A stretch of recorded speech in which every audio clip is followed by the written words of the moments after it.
இதான் அண்ணாமலை அந்த பத்திரம்.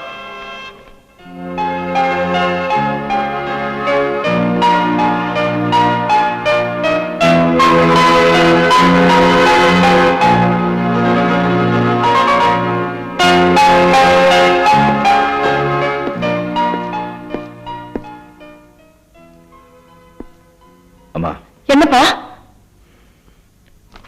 இது கொண்டு போய் அசோக் கிட்ட கொடுத்துருங்க. அண்ணாமலை, அவன் கையில பத்திரத்தை கொடுக்கறதுக்காகத்தான் 18 வருஷம் ராப்பகலா ஓச்சியா? அவனை நடுத்தருக்கு கொண்டு வரேன்னு சபதம் பட்டியா? என்னாச்சு? எதுக்கு அப்படி திடீர்னு மாறிட்ட? ஒரு கிட்ட புத்தி கிட்டு கெட்டு போச்சா?